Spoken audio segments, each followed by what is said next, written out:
ஞானசேகரன் குற்றவாளி என அறிவித்திருக்கக்கூடிய நீதிமன்றம் ஞானசேகரனுக்கு வழங்கப்படக்கூடிய தண்டனையுடைய விவரங்களை ஜூன் 2ஆம் தேதி அறிவிப்பதாகவும் அறிவித்திருக்கிறது. இது பற்றிய மேலும் விவரங்களோடு சுரேஷ் ஓட்டியூ. வணக்கம். அண்ணா பல்கலைக்கழக மாணவி பாலியல் வன்கொடுமை செய்யப்பட்ட சம்பவம் தொடர்பாக கடந்த ஆண்டு, அதாவது 2024ஆம் ஆண்டு டிசம்பர் 25ஆம் தேதி ஞானசேகரன் கைது செய்யப்பட்டார். இவருக்கு எதிரான வழக்கை சென்னை உயர்நீதிமன்ற உத்தரவின் அடிப்படையில் 3 பெண் IPS அதிகாரிகள் அடங்கிய சிறப்பு புலனாய்வு குழு விசாரித்து சென்னை சைதாப்பேட்டை நீதிமன்றத்தில் 200 பக்கங்களுக்கும் மேலான குற்றப்பத்திரிகையை தாக்கல் செய்தது. அதன் பிறகு இந்த வழக்கானது சென்னை மகளிர் சிறப்பு நீதிமன்றத்துக்கு அனுப்பி வைக்கப்பட்டது.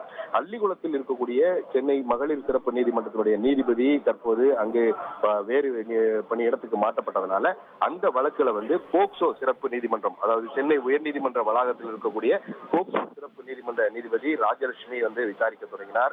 இந்த வழக்குல இருந்து தன்னை விடுவிக்க வேண்டும் என்று ஞானசேகரன் தாக்கல் செய்த வழக்கை கடந்த ஏப்ரல் மாதம் தள்ளுபடி செய்த நீதிபதி ராஜலட்சுமி தொடர்ந்து இந்த வழக்குல சாட்சிகள் விசாரணையை தொடங்கினாரு.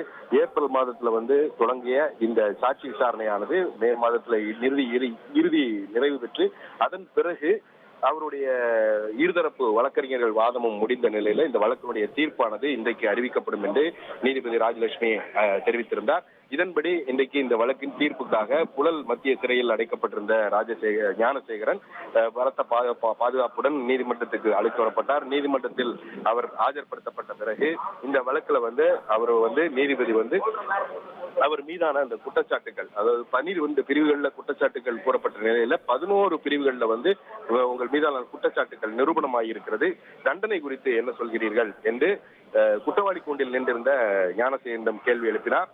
அதனைத் தொடர்ந்து நீதிபதியிடம் தனக்கு வயதான தாய் இருப்பதால் குறைந்தபட்ச தண்டனை வழங்க வேண்டும், தாய் உடல்நலம் சரியில்லாதவர், அது மட்டும் இல்லாமல் தனக்கு அதிகபட்ச தண்டனை விதித்தால் தொழில் பாதிக்கப்படும், 8வது படிக்கக்கூடிய பெண் குழந்தையும் தனக்கு இருக்கிறது, தன்னுடைய வங்கி கணக்கு முடக்கத்தை நீக்க வேண்டும் என்று பல்வேறு கோரிக்கைகளை முன்வைத்து குறைந்தபட்ச தண்டனை வழங்க வேண்டும் என்ற ஒரு கோரிக்கையை அவர் முன்வைத்தார். அதே சமயம் அவருக்கு கருணை காட்டக்கூடாது, அதிகபட்ச தண்டனை வழங்க வேண்டும் என்று அரசு தரப்பில் ஆஜரான மேரி ஜெயந்தி, சிறப்பு வழக்கறிஞர் மேரி ஜெயந்தி தன்னுடைய வாதத்தை தெரிவித்தார்.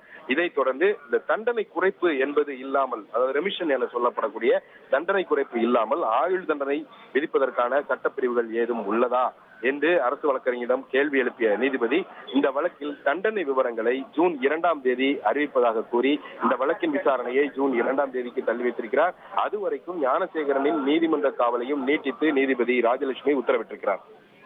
ஜூன் 2ஆம் தேதி அவருக்கு என்ன தண்டனை என்ற விவரங்கள் நமக்கு தெரியும். ஒரு சிறிய இடைவேளைக்கு பிறகு மீண்டும் இணைவார்கள். செய்திகளை உடனுக்குடன் தெரிந்து கொள்ள உடனே சப்ஸ்கிரைப் பண்ணுங்க.